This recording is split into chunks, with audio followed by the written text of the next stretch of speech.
আসসালামু আলাইকুম। আমার মনে হয় প্রত্যেকটা মানুষের মহান সৃষ্টিকর্তার এই যে বিশাল সৃষ্টি জগৎ, এগুলো নিয়ে একবার হলেও ভাবা উচিত। আমরা যে পৃথিবীটাতে বসবাস করছি, আমাদের গ্যালাক্সির নাম হচ্ছে মিল্কি ওয়ে গ্যালাক্সি।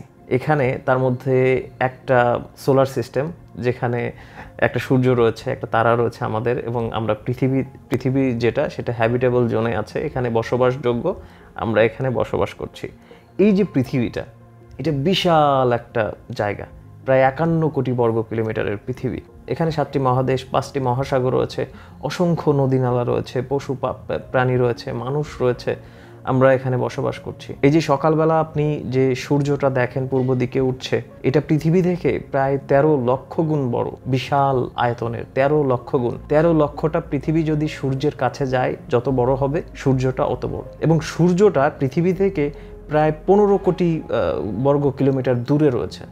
সেখান থেকে তাপ দিচ্ছে, যার ফলে চৈত্র মাসে যখন তাপ হয়, প্রচণ্ড তাপ হয়, তখন আমরা এটা সহ্য করতে পারি না। আমরা যে সোলার সিস্টেমে রয়েছি, এখানে অসংখ্য গ্রহ রয়েছে। আমরা কিছু গ্রহের সন্ধান পেয়েছি, আমরা সেগুলো নিয়ে হয়তো বইপত্রতে পড়াশোনা করি।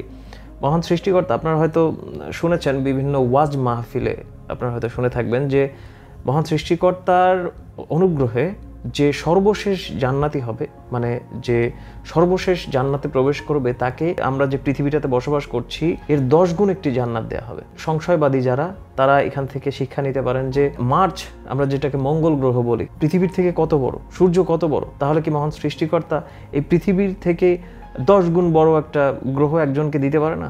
পারে, অবশ্যই পারে।